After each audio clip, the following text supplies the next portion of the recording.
Hello l'équipe, j'espère que vous êtes en forme. Petite vidéo spontanée, à cœur ouvert, avec le mood du jour. On est bien fatigué, on n'est pas caféiné, on n'est pas en train de crier partout et de sautiller dans tous les sens comme sur les vidéos YouTube que vous avez eu l'habitude de voir. Mais on est là, et on a plein de choses à se dire. Je vous ai posé un petit onglet de questions FAQ sur Insta. Du coup j'ai recensé la plupart de vos questions et celles qui reviennent le plus c'est très simple. Comment va le genou? Comment vas-tu? Et où en est le projet même? Alors je vous propose qu'on attaque straight to the point. Mais avant d'aller plus loin, merci à MyHeritage de sponsoriser cette vidéo. MyHeritage, c'est une plateforme ultra puissante qui permet de retrouver l'histoire de ta famille grâce à une base de données de plus de 33 milliards de documents historiques. On parle ici de certificats de naissance, de mariage, de photos d'époque, de recensement et même de migration. Donc en gros, tu peux reconstruire ton arbre généalogique en quelques clics et même restaurer des vieilles photos en noir et blanc grâce à leur IA. De mon côté, la moitié de ma famille est immigrée du Vietnam, donc je m'attendais pas à grand chose. Et pourtant, ça m'a quand même permis de retrouver plus de 40 personnes de ma famille étalées sur 5 générations. Par exemple, j'ai découvert l'acte de décès de ma grand-mère qui lève le doute sur son lieu de naissance à Thuong Hoa, j'ai pas la prononciation, mais t'as capté, c'est là-bas, au Vietnam en 1937, que même elle n'avait jamais su de son vivant. Ou encore le fait que j'ai un petit cousin éloigné qui s'appelle Pierre-Marie suite à la découverte d'un cousin de ma mère. Ou encore qu'une des arrière-grand-mères d'une tante s'appelait Marie-Antoinette, qu'elle a vécu au 19e siècle de 1826 à 1866, et herboriste de village et que son mari, Claude, était apiculteur. Me demandez pas pourquoi, mais je trouve le couple trop mignon. Et je suis même remonté une génération au-dessus en retrouvant un ancêtre du 18e siècle, né en 1784. Bref, c'est fou. Et ce qui est cool avec MyHeritage, c'est que c'est pas juste pour collectionner des noms. C'est un vrai outil qui te permet de raconter ton histoire, de rendre hommage à tes ancêtres et créer une vraie mémoire vivante pour ta famille. Et perso, je me dis que c'est un vrai héritage à transmettre à ses gosses plus tard. Alors si toi aussi t'as envie de commencer à explorer tes racines, tu as 14 jours d'essai gratuits grâce à mon lien en description. C'est super fluide, hyper simple, et crois-moi, quand tu reçois ce petit mail qui te dit ça, c'est le genre de truc qui te procure de vraies émotions. Et qui sait, peut-être qu'on est cousins. Peux-tu nous faire un résumé de ton année? C'est parti, méga résumé. Début de burn-out, travail personnel, éveil spirituel avec des très grandes guillemets, je déteste ce terme, mais simplement la compréhension et le ressenti de l'intérieur qui a effectivement bien plus grand à l'intérieur de nous et qu'une fois qu'on connecte à ça, qu'on le ressent vraiment de l'intérieur, il y a tout qui change. Connexion pour la première fois de ma vie à ce que c'est que cet amour du Christ pur, ses enseignements, ses leçons, cette sagesse. Début des retraites avec vous. AVC du papa qui a failli mourir et qui a encore des séquelles. Découverte de quelques maladies et le papa qui va devoir traiter jusqu'à la fin de sa vie. Reprise de la transmission des arts martiaux et de toute la sagesse de la médecine traditionnelle chinoise, de la philosophie et des enseignements du papy suite à un gros appel du cœur que j'arrivais plus à nier. Début du projet de faire le tour du monde pour les arts martiaux et rupture du ligament du genou, rupture amoureuse, décès du papy qui était mon rôle modèle, mon ami, mon papy, mon confident, mon maître, mon médecin, le pilier de la famille. Chaos qu'on a suivi dans la famille, la maison. Bref, je vous épargne le bordel. Incapacité de travailler, de réfléchir, de créer. Beaucoup de temps de prière, beaucoup de temps de méditation, beaucoup de pleurs. Voilà, grosso modo, tout un process qui est encore en cours pour, d'une certaine manière, laisser mourir toute une ancienne version de moi et accepter toute la nouvelle avec tous les nouveaux téléchargements, toute la compréhension, tous les messages qu'il y a eu tout au long de ce que je viens de vous dire et aussi tout ce que je ne vous dirai pas. Et voilà, pour répondre à ta question, Polo. Du coup, ça me fait enchaîner directement sur la question du projet. Est-ce qu'il y a toujours l'objectif de faire un combat de MMA en un an? Mais pour répondre à cette question, si jamais tu vois pas de quoi on parle, il faut que je te redonne un peu de contexte, alors je te propose de remonter dans le temps. Tout a commencé le 31 mars 98 lorsque ma maman Nathalie Defeuillet a... Merde, là on est peut-être remonté un peu trop loin. Tout a vraiment commencé l'année dernière, au moment où je commençais à en avoir marre du côté superficiel de la création de contenu, de la pression et des deadlines. En soi, le divertissement pour le divertissement, ça m'a jamais vraiment intéressé perso, mais comme tout bon créateur de contenu, je me suis vite fait prendre au jeu de l'algorithme, mais surtout du toujours plus et toujours plus vite, malgré moi. Du coup, je commençais à ressentir une sorte de trop-plein et de désalignement depuis quelques temps, et c'est pour ça que je vous disais déjà vouloir revenir à des vidéos plus authentiques, avec moins de cuts et plus de moments de vie, moins de vitesse et plus de vrai. Du coup, là, je teste des trucs comme ça, mais des fois, je trouve ça bizarre qu'il n'y ait pas d'objectif de progression. Et ça, c'est un truc qu'il faut que j'apprenne à me détendre aussi. D'où le fait qu'après des mois de remise en question, j'ai eu le courage de vous officialiser mon envie de me concentrer sur un projet qui va me prendre beaucoup de temps, beaucoup d'énergie. Je me donne 1 an pour rentrer dans une cage et faire un combat de MMA pro. Du coup, pour me préparer à la première vidéo de cet arc avec Greg MMA en tant que head coach, j'essaie mon premier cours d'arts martiaux mixtes. Et même si c'est pas facile, faut croire que j'aime bien. Puis à la suite de ça, le coach me dit qu'il faut que je vienne faire du grappling. Il va falloir que tu fasses du grappling aussi. Ah oui, c'est sûr. Du coup, je viens faire du grappling. Sauf qu'à mon premier cours, je tournerai avec un débutant qui me fera par réflexe une prise interdite qu'il maîtrisait pas. Du coup, j'aurai mal. Très mal. Trop mal. Alors forcément, je partirai analyser tout ça et dans la foulée, on aura les résultats. En soi, j'ai de la chance parce qu'on n'est vraiment pas passé loin des ligaments croisés, mais on est quand même sur une belle rupture du ligament collatéral interne de stade 3 où on m'explique clairement que les sports de combat et les arts martiaux, faut oublier pendant au moins 1 an. Et là, on est 7 jours plus tard, juste après une retraite passée avec une poignée d'entre vous. D'ailleurs, pour ceux que ça intéresse, il y a encore quelques places de dispo pour la prochaine immersion. Le lien est en description. Et c'est comme ça que je retrouve Greg MMA, qui était censé être mon coach pour toute cette aventure, pour lui annoncer la bonne nouvelle. Comment tu vas? En forme? Hein? Si tu savais. Très en forme. Pas du tout. Faut que je te raconte un truc. T'es battu. Il s'est encore battu, ce fou. Ça va? Dès que t'as 5 minutes, Un truc sympa quand même. je te raconte un truc. Bah, je veux savoir. Viens, là. Allez, on y va. Vite fait aller m'entraîner, tu vois. Il va me montrer ce qu'il sait faire. C'est ça, hein? Ouais. C'est ça. Et tu Exactement. te marres parce que tu stresses? Exactement. J'ai besoin que tu me dises comment on fait pour cette situation. C'était mon premier cours de grappling. Et où? Je suis là. On a.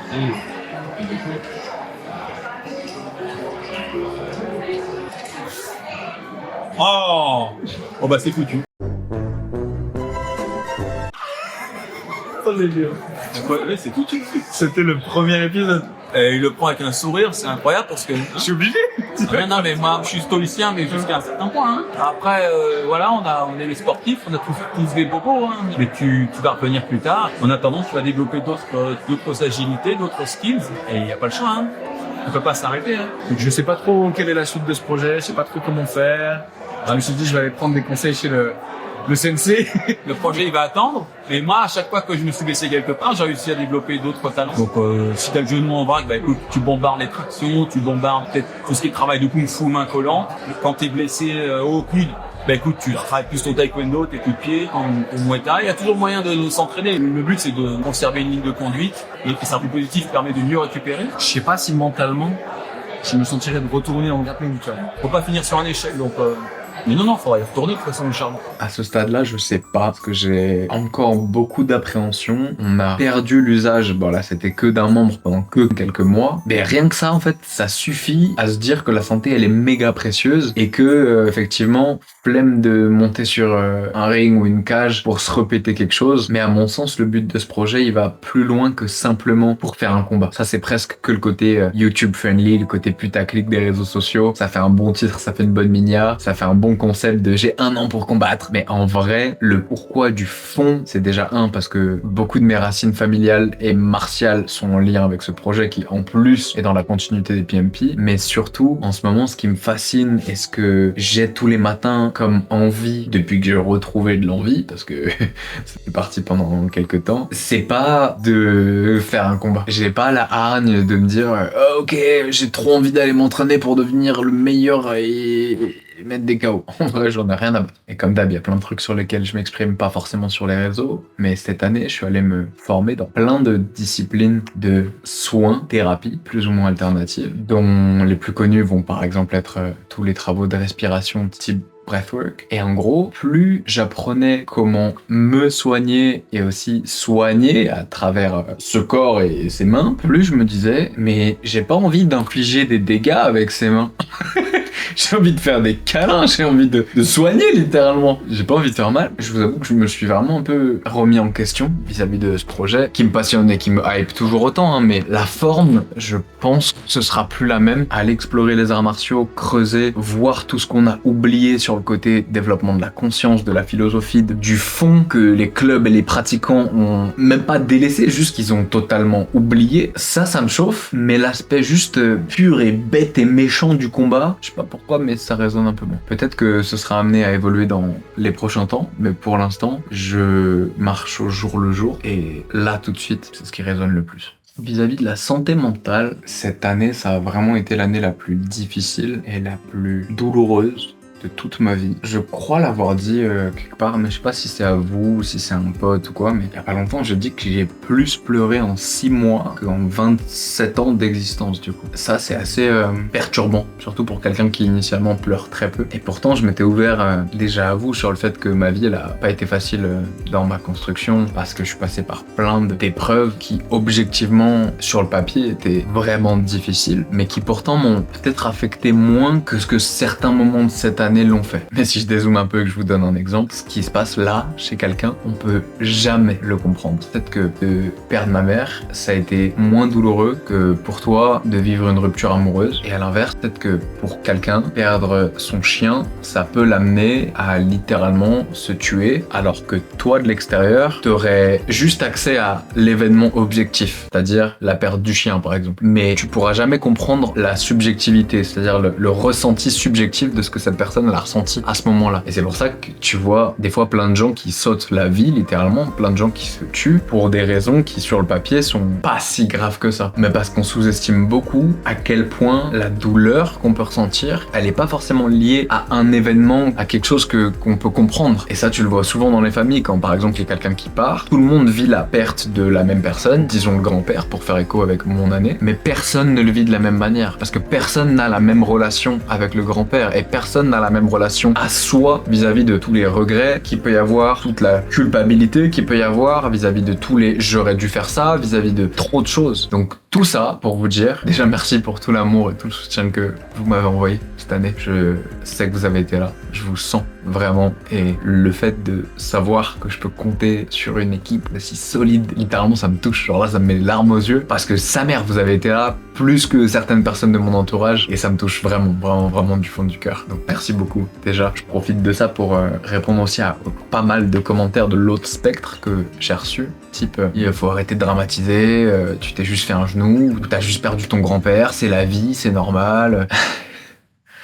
Je comprends l'intention de ces messages, mais ça reste un des jugements, et deux, une vision tellement étriquée, tellement fermée de l'entièreté de ce que c'est, que je me sens obligé de dire à ces personnes que ce que les créateurs de contenu partagent sur les réseaux, c'est la face visible de l'iceberg. Et moi, je fais de mon mieux pour essayer d'être honnête, d'être transparent avec vous dans ce par quoi je passe, mais forcément, il y a des trucs que je peux pas vous dire. Donc, quand je vois des commentaires comme ça, type « Oh, ben ça va, il a juste vécu ça », faut pas dramatiser, à côté il y a la guerre en Ukraine, à côté il y a blablabla et blablabla. Ça, c'est que des jugements et des comparaisons, c'est-à-dire les deux trucs que tous les plus grands sages de ce monde, peu importe la culture, la religion et les croyances, ont déterminé comme étant les causes majeures des problèmes de ce monde, littéralement. Donc déjà, il y a ce que je t'expliquais juste avant, tu peux pas savoir comment une personne est construite, tu peux pas savoir quel abus elle a vécu, quel trauma elle a eu, quel besoin elle a profondément en elle. Et donc, même s'il y a un événement que tu penses comprendre de ton prisme, en aucun cas tu peux te permettre de juger, parce que t'es pas là. Donc déjà, il y a ce point-là. Et deux, je parle un peu au nom de tous les créateurs de contenu, on peut pas tout vous montrer. Donc il y a forcément, en plus de ce qu'on vient de voir, des limites de compréhension subjective que je viens de vous exprimer. Il y a même des limites de compréhension objective, parce qu'il y a des trucs sur lesquels on s'exprime pas. Tu peux pas savoir. Donc voilà, je tenais juste à clôturer ce sujet et à remettre l'église au milieu du village. Pour moi, c'est une énorme victoire dans l'honnêteté, dans le lien qu'on a, vous et moi. Parce que du coup, maintenant, dès que j'en croise certains dans la rue, ou pendant les événements que j'organise comme les retraites, on est sur un autre niveau de compréhension. On est sur un autre niveau de proximité et un autre niveau de relation. Et c'était aussi pour vous montrer que peu importe les réussites qu'on peut avoir, et moi, vous m'avez vu au sommet de montagne, au top de ma vie, vous m'avez vu obtenir ce trophée du million et enchaîner plein de réussites, mais peu importe ça, peu importe qui tu es, un jour, la vie, elle va venir te mettre à genoux, émotionnellement ou physiquement, et personne n'y échappe. Et j'aurais pu prendre l'option de vas-y, c'est une phase difficile en ce moment, et je pourrais mettre tout ça sous le tapis et smile à la caméra et faire comme si tout allait bien, mais non, pas envie, plus envie.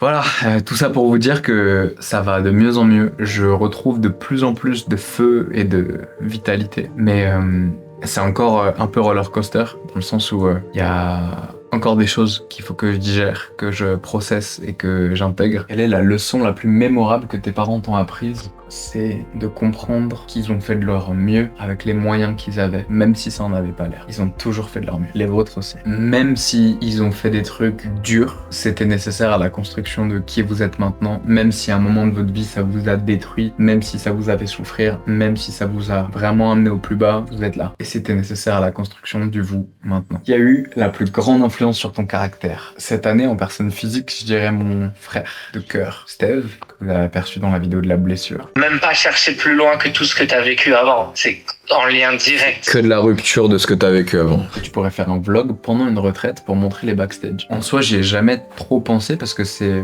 des process très personnels. La plupart des gens qui viennent en retraite, ils ressortent vraiment bouleversés, transformés pour la plupart. Si ce n'est quasiment tous, pour être honnête avec vous. On fait quelques petites vidéos par-ci par-là pour l'Insta et tout, mais faire un vrai vlog où je vous amènerai plus en détail dans le process de chaque personne, ça demanderait une vraie ouverture d'esprit, je pense. Est-ce que tu as eu une expérience aussi deep que depuis ton premier état de transe? La vidéo que je vous avais faite sur la respiration holotropique, c'était pas du tout mon premier état de transe. C'était le premier que je vous avais partagé, mais oui. Depuis particulièrement ce qui s'est passé cette année, l'expérience que je vous avais partagée sur YouTube de Breathwork, elle est ridicule à côté de la compréhension et les ressentis que j'ai eu cette année. Comment tu vois la suite après avoir tout testé? Voilà, déjà je pense pas que j'ai tout testé. Bien loin d'avoir tout testé et encore moins d'avoir la prétention d'avoir tout testé. Je pense qu'on va simplement continuer à faire que cette chaîne, ce soit un reflet de moi, tout simplement. J'ai juste envie de faire des choses qui résonnent avec moi et de vous emmener faire ce qui résonne avec moi. Parce que c'est le seul moyen pour moi de continuer à créer du contenu, c'est d'être honnête avec moi et honnête avec vous. Parce que j'aime vraiment plus le côté superficiel de la création de contenu et le fait de toujours devoir montrer le top du top et de toujours vouloir faire plus, de toujours vouloir faire mieux, de toujours surproduire. J'ai vraiment de plus en plus du mal avec ça et j'ai ce besoin de revenir au cœur, au centre, ce besoin de vous partager ce qui me touche vraiment ici. Donc je pense simplement que la suite, c'est de continuer dans cette démarche d'honnêteté, d'authenticité, de transparence et que quoi que je fasse d'une certaine manière, vu à quel point vous êtes une commu incroyable, si je continue, à la condition que je continue de le faire avec le cœur, de ce que j'ai compris, vous serez là. Je pense que la suite, elle est aussi simple que ça. Est-ce que tu comptes reprendre les vidéos au même rythme qu'avant? J'aimerais bien te dire oui et pouvoir repasser à 2 voire 3 vidéos par mois. Mais honnêtement, quand je vois à quel point j'ai pris cher cette année, à force de vouloir toujours produire, je sais pas et je pourrais pas le garantir. Si j'ai réussi à me détendre la grappe sur des vidéos comme ça, plus simples, type facecam spontané de j'ai envie de vous partager un truc, j'allume la cam, je le tourne et je le publie, peut-être que je pourrais augmenter la cadence. Vis-à-vis des vidéos bien travaillées qu'on a l'habitude de sortir sur cette chaîne, ça me paraît compliqué de revenir à la cadence d'avant pour l'instant. Après, si je vois que vous aimez les petites vidéos spontanées comme ça, moi je suis chaud. Mais du coup, s'il vous plaît, likez cette vidéo et dites-moi en commentaire que ça vous plaît. Quel a été ton plus gros défi perso depuis le début de l'année? Je pense que c'est être capable d'incarner ce chemin de vérité pure envers soi. C'est-à-dire d'arrêter de se mentir à soi-même et donc d'arrêter de mentir aux autres et de faire ce que tu dois faire, de dire ce que tu dois dire. Ah oui, et en parlant de trucs à dire, il serait peut-être temps de répondre au titre de cette vidéo, non? Comment va le genou? C'est vraiment drôle parce que cette question, c'est celle que vous me posez littéralement le plus. Mais c'est-à-dire que même quand je vous croise dans la rue, vous dites même plus bonjour, vous dites comment va le genou? Du coup, c'est ce qui m'a fait me dire que je vous update sur où on en est et du coup, ce qui va définir aussi qu'est-ce qu'on va faire par la suite. Donc pour répondre à cette question, on refait un petit saut dans le temps début février chez mon kiné que je vois pour la première fois depuis la blessure en novembre, parce que clairement... Il m'est arrivé que des galères, mais genre, t'imagines même pas, la récupération elle est passée genre après, tu vois. Ce qui s'est passé en 3 mois, c'est surtout ça. 4 novembre blessure, le soir radio, rien aux os. 12 novembre IRM qui dit rupture, ligament collatéral interne, suspicion stade 3. Le soir, je suis allé voir un ortho. Il m'a fait des trucs de fou dans le genou, j'ai cru que mon genou il allait partir. Ouais. Il m'a dit, il semblerait que le ligament ne soit pas en rupture complète. Donc entre 2 et 3, quoi. Ouais, mais il m'a dit, je peux pas te l'assurer. Personne m'a rien dit, genre on m'a dit, tiens, mets ça et juste Ouais. garde ça, tu vois. Du coup, je l'ai gardé le tendu le plus possible. C'est pas ouf. Et ouais. Le ligament collatéral, il est tendu au maximum à 0 degré et à partir de 90. Donc en gros, les 6 premières semaines, il faut que tu restes dans les 30 degrés pour que les deux bouts ils se rapprochent et qu'ils aient le temps de cicatriser de l'un par rapport à l'autre. C'est à moitié drôle parce que le médecin qui m'a prescrit la télé à 7 mois... Putain, il m'a pas du tout dit ça. Et après, du coup, t'as fait quoi? Et après, j'ai repris progressivement, comme j'ai fait que de bouger, de la mobilité, tu vois. Le croisé, il est là. Tu le sens? Oui. Ça te fait mal, ça, ou pas? Non. Ok. Je sens juste que c'est instable. Ouais. Vas-y, j'ai le truc. Franchement, il m'est arrivé tellement de trucs que ça, vraiment, c'était la dernière de mes préoccupations. Ok, après tu fais pareil de l'autre côté. Tu vois, il a craqué. Ça te fait mal ou pas là? Ça fait pas mal, mais ça me fait peur. Ça te fait mal ou pas? Ça fait pas mal, ça me fait peur. T'appréhendes? Ouais. C'est instable, mais c'est pas la cata. En fait, il aurait fallu reprendre le kiné direct. Ouais, nous, c'est ce qu'on recommande. On fait, en général, on fait quand même 3 semaines d'immobilisation. Et après, on commence déjà au bout de 3 semaines. Et toi, vu ton stade, tu serais peut-être arrivé jusqu'à 6 semaines. Du coup, de février à juin, j'ai fait de mon mieux pour mettre en place tout ce que je pouvais pour réduire l'inflammation et accélérer la rééducation. Mais entre nous, j'ai pas été le meilleur élève parce qu'il y a beaucoup d'exos bien relous que j'ai vraiment pas fait autant que j'aurais dû. Donc là, on se retrouve 4 mois plus tard, en juin, pour faire un vrai bilan global avec le kiné de ton kiné, j'ai nommé Major Movement. Ça, c'est un bon cliché du kiné qui débarque. Franchement, ça fait plaisir. va le Louis? Ça va, Laurent? Patienter. T'es comme ça avec ton Vélib, et là ça bloque. Du coup, tu peux que tourner à gauche. C'est galère pour venir. T'as fait des cercles sur toi-même. J'ai tué 8 personnes pour venir pour cette vidéo. Bienvenue à la maison. Pas du tout. J'aurais aimé te dire que c'est le manoir acheté grâce à la YouTube Money. Ah, parce Comme tu le sais, les temps sont durs. Les temps sont durs, en effet. La scène, c'est dur. Je peux juste C'est finir ça. de publier ma story. C'est interdit. C'est un pangolin. C'est un qui est là. pangolin, c'est à cause de lui qu'il y a eu. Kiné spécialisé. Vous voyez ces influenceurs? T'es en train de le faire? Non, non, pas du tout. Il m'a fait poireauter un quart d'heure devant. J'ai essayé de l'appeler 2 fois. Ce genre de mec, tu l'appelles, il répond pas, il te rappelle 15 secondes après, Mais je réponds pas. tu sais pourquoi? Et là, par contre, silence radio pendant 10 minutes. Parce qu'il était en train de pumper pour être sur la chaîne de Major Mouvement. Mais non. In shape. Mais non. Alors moi, c'est. Je suis pas du tout en train d'essuyer la sueur qu'il y a sur ce corps parce que je viens de pump pendant 15 minutes parce que je vais me faire analyser le corps par Major Mouvement. Pas du tout ça. En fait, j'ai pas revu de personne pour mon genou depuis cette séance de kiné. C'est-à-dire que je me suis juste entraîné tout seul comme un grand. Je sais pas si c'est bien, je sais pas si c'est pas bien, je sais pas s'il y a pas le professionnel de santé qui est sur ma gauche qui va me taper dessus. Ah. Bienvenue dans le dojo. Mais toi, tu fais pas des blagues en fait. Parce que toi, quand tu me dis ouais, j'ai un pote qui a un dojo qui est cool. C'est quoi l'histoire des gens qui ont un truc en plein centre de Paris pour se dire moi ça va être mon dojo? La mafia de la conscience. L'objectif de ce dojo, c'est Matrix. Nous sommes chaleureusement accueillis par le frère Steph Gentis. Peace. Et voilà le dojo de l'antre, du corps, de l'esprit, de la conscience. Il se passe pas mal de choses ici, effectivement. C'est oufissime. C'est vraiment séparé du monde. C'est trop bien. Alors que t'es en plein milieu du monde. J'ai vu comment tu t'étais blessé. Franchement, ça m'a fait tellement de peine ta vidéo. Parce que je l'ai vu. C'est un peu bâtard ce qu'il fait le gars. Parce qu'en fait, je pense qu'il a pas conscience. Il y a des techniques qui t'amènent au sol. Et il y a des techniques qui demandent des gros porte-à-faux. Et si en fait, le mec en face ne sait pas se positionner, tu peux le blesser. C'est comme un jugi à la volée, tu vois. Bah, c'est exactement ce qui s'est passé. Hein. Par contre, tu sais que ta vidéo, elle était hyper intéressante parce qu'elle permet de mettre en lumière 2 choses. La première, c'est que le genou, c'est super chiant parce que l'intensité des douleurs sur un genou n'est pas toujours proportionnelle aux dégâts. Le genou est une structure qui est hyper énervée. Parfois, tu peux avoir énormément mal et Ah ouais. quasiment peu de lésions. Et parfois, tu peux avoir une grosse lésion, c'est plus rare, et peu de douleur. Parce qu'en fait, l'innervation n'est pas toujours corrélée aux dégâts des structures. Ah là, ça m'avait vraiment fait mal. Et toi, Genre, t'as eu très genre, Après, genre- ça veut dire que et tu t'es bien niqué aussi. ouais. J'en ai eu des douleurs dans ma vie, mais celle-là, genre douleur d'un choc mécanique, je pense que c'était la plus haute. Avec ton grand-père, c'est grave. Ouais, et en fait c'était un des éléments, sûrement un de ceux qui m'a le plus affecté. Je pense vraiment sur toutes les dimensions, la vie elle est venue taper là sur par pro, perso, famille, amis, argent, amour, tout. C'est bien. Ça Tu rend parles. humble.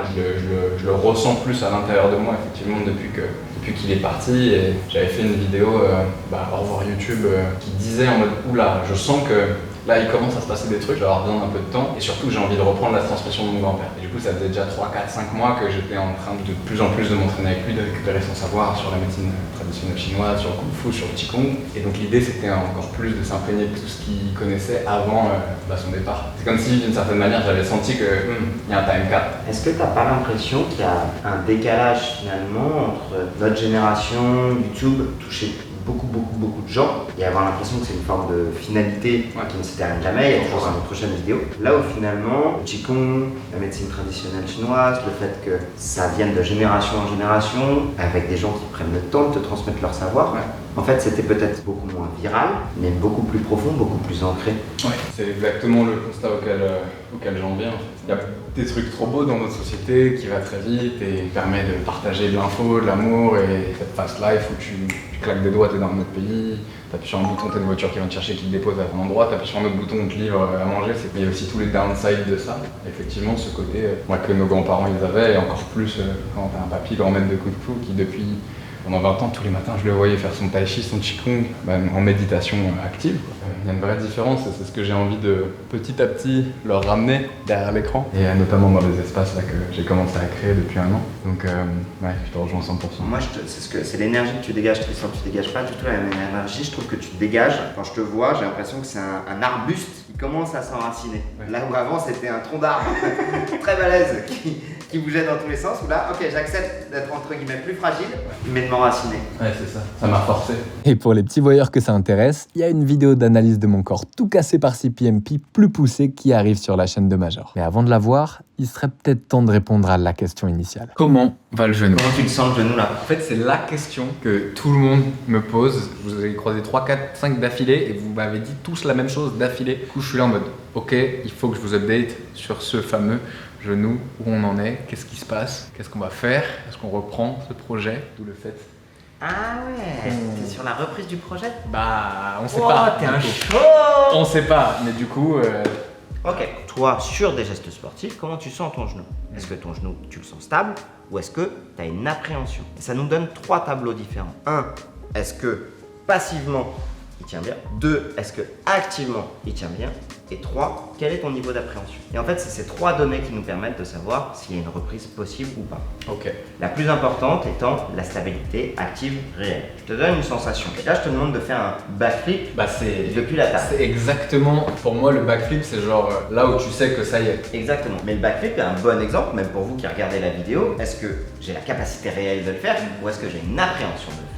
Et donc, parfois, on peut développer la capacité petit à petit, et parfois, on a déjà la capacité, mais c'est un blocage mental, et il va falloir réintégrer progressivement. Je vais vous montrer pour que vous compreniez. Allonge-toi sur le dos. Je m'en remets aux mains de Greg pour vous expliquer ce qui se passe dans ce genou, parce que moi, je sais pas trop grand-chose. Donc, au niveau du genou, on a 4 ligaments principaux. Souvent, les gens connaissent bien les ligaments croisés, le ligament croisé antérieur, le ligament croisé postérieur, mais on en a 2 qui sont sur le côté. Ça fait un peu comme une sorte de sablier, tu vois, qui sont les ligaments collatéraux, externes et internes. Toi, ce que tu t'es esquinté, c'est le ligament latéral interne. Le truc, c'est qu'il fait très mal. Et souvent, en fait, quand on va venir le péter, c'est rarement des lésions isolées. Il y a d'autres structures qu'on ne voit pas forcément. Mais il y a des muscles, typiquement, qui vont être à côté. Il y a de la capsule, il y a du ménisque. En fait, dans peu d'espace au niveau du genou, il y a beaucoup de structures et ces structures sont richement innervées. Donc c'est pour ça que ça peut vite faire mal et qu'on a rarement une lésion isolée. D'où mon cri. D'où ton cri et d'où aussi les délais qu'on peut avoir sur de la reprise. Les 3 premiers mois sont excessivement handicapants parce que certes, tu as une rupture et on peut se dire ah c'est bon, c'est juste une rupture, mais sauf qu'en fait, tu as un hématome qui est important, tu as d'autres structures qui sont douloureuses et qui participent à tous les éléments du genou. Donc en fait, tu as vite cette sensation d'avoir des coups de poignard dès que tu fais le pas qu'il faut pas. Je vais vous montrer d'abord sur le genou sain. Le genou, il a 2 grandes mobilités majeures que vous connaissez bien, qui sont la flexion et l'extension. Mais il a 2 autres mobilités plus mineures, qui sont la rotation interne, où c'est le tibia qui vient chercher en rotation interne par rapport au fémur. Donc mon genou fait ça. La rotation externe, ça. Donc ça, c'est surtout les ligaments croisés qui empêchent l'excès. Et l'autre mouvement, c'est les mouvements de valgus et de varus, qui sont des mouvements de bâillement, où là, vous voyez ce que je fais, c'est ce mouvement-là. Et ça, quand il faisait ça, exactement. Alors là, il me disait c'est chaud. En fait, toutes nos structures ont pour but, vous imaginez une bande qui est ici, bah, si j'ai une bande qui est forte là, elle va empêcher de faire ce mouvement-là. A l'inverse, j'ai la même chose à l'extérieur. Si j'ai une bande forte ici, qui est le ligament collatéral externe, qui va empêcher de faire ce mouvement-là. Donc ça, c'est le bon genou de Tristan. Et on peut voir qu'il n'y a en effet pas forcément de mouvement de bâillement. On va tester l'autre côté.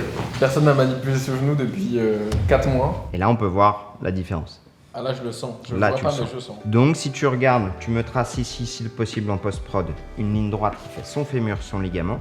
Et là, tu vois que je viens chercher un angle. Mais surtout, là, Tristan, si je te demande maintenant de m'empêcher de faire ça, vas-y. Il prend directement tout au niveau du quadriceps et il y arrive plutôt bien. Relâche tout. Maintenant, je vais fléchir légèrement le genou. Essaie de m'empêcher de faire ça. C'est que ça me fait peur. C'est que là, ça me... Et relâche. Là, la sensation que j'ai eue, c'était la même que quand ça a lâché. Ok. Vous vous rappelez quand je vous avais parlé des 3 niveaux d'instabilité? L'instabilité passive, l'appréhension et l'instabilité active. Ah, parce que la sensation, c'est la même. Il repart dans le même endroit que quand ça a fait. Exactement. Si je te demande au niveau d'instabilité passive, tu te trouves comment, Tristan? En gros, quand je t'emmène juste cette amplitude-là, est-ce que tu trouves que je t'emmène beaucoup? Relâche tout sur celle-là. Entre ça et relâche. Là, ça va. Là, ça C'est va. plus quand je fléchis le genou. Exactement, parce qu'en fait, quand je fléchis le genou, Là, c'est pas cool. là, c'est pas cool. Ouais. Mais si je viens chercher là, Ouais, là, c'est au top. tu vois, est-ce que tu trouves qu'il y a une très grande différence d'amplitude? Genou fléchi, ouais. Genou Ok. tendu, non. Ok, moi je trouve pas qu'il y a une très grande différence. Ok, moi je sens une très grande différence. Ok. Maintenant, deuxième chose. Visuellement, il y a combien de degrés d'écart, tu penses? Je pense que ça doit être du 2-3 degrés max. Ok, parce qu'en D'accord. termes de ressenti, Ouais. je le sens vraiment. Exactement. Deuxième chose. Si je te demande musculairement de m'empêcher de faire ça, vas-y. Ok, t'as une réponse rapide et forte. Si je te demande musculairement de m'empêcher de faire ça, t'as une réponse moins rapide et moins forte. Et dernière chose, en termes de sensation, par contre, c'est de loin. J'ai direct envie de te ramener le pied là. Exactement.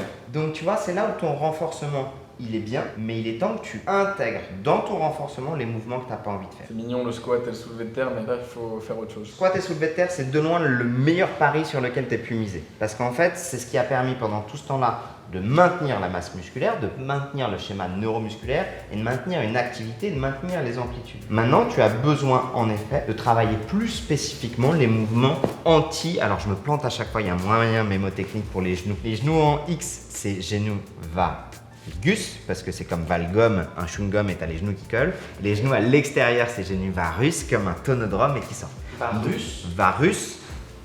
Valgus. Valgus, je connaissais, mais alors varus. Exactement. Et donc toi, il te faut, il te faut du renforcement anti-varus.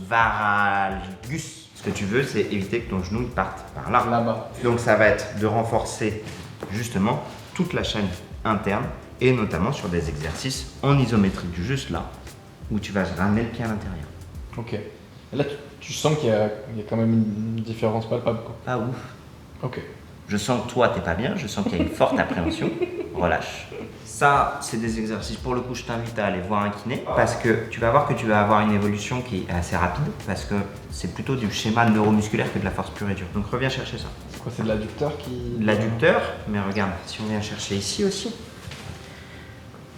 les rotateurs externes de hanche, si on vient chercher ici, les éverseurs de pied, et tu vois, tout ça, ça travaille en chaîne. Ouais. Il y a un exercice que j'adorais faire, ça je vous le montre, franchement c'est pépite. On va vous montrer un truc. En 3e année de kiné, on avait un prof qui nous faisait la kiné active. Et nous on était là, ouais mais les poids c'est ce qu'il y a de plus dur. Ok, très bien. Tristan, si jamais tu le sens, je veux pas te déclencher de douleur, est-ce que tu peux ramener le pied, le genou et la hanche vers l'intérieur? T'es prêt? T'as le droit de te tenir à la table. Allez. Allez, fort. Tu relâches et tu reviens. Allez. Bien. Allez, vas-y Tristan. Allez, vas-y, fort, fort, plus fort. Je veux que t'aies le genou. Prends sa gueule, Louis. Vas-y, je veux que t'aies le genou, Tristan. Vas-y. Allez, tu m'en envoies 4 rapides. Allez, Tristan. Allez, allez, fort, fort, fort, fort. Allez, encore. Allez, encore. C'est pas fini. Tu tiens. Pense à ton genou. Stabilise le genou. Je veux que tu ressentes là le quadri. Je veux que tu ressentes les adducteurs. t'inquiète, je sens bien là. Là, je sens très bien. Bien stable. Fort. Relâche petit à petit. Allez Tristan, reviens. Reviens, fort. Allez, relâche. T'as trop relâché Tristan, résiste quand même. Allez, encore. Tu tiens. Allez, renvoie, fort. Allez, tu tiens. Allez Tristan, lâche pas. Allez, encore. Fort. T'as trop lâché Tristan. Allez. Relâche. C'est horrible. Là, ce que j'ai fait, on est d'accord, c'est que je l'ai fumé. Ah là, c'est fusillé. Maintenant, on va retester. La stabilité passive ne devrait pas avoir beaucoup changé. J'arrive à avoir le bâillement. En termes de sensation, c'est comment pour toi, Tristan? Je sais plus, je suis anesthésié. Je suis KO. Ça m'a vraiment fusillé, genre. Allez, lève-toi et marche. À la marche, t'avais pas de problématique. Que sur les premiers mois. Dis-moi ce que tu ressens dans ta guibole là. Ok, elle a bien bossé.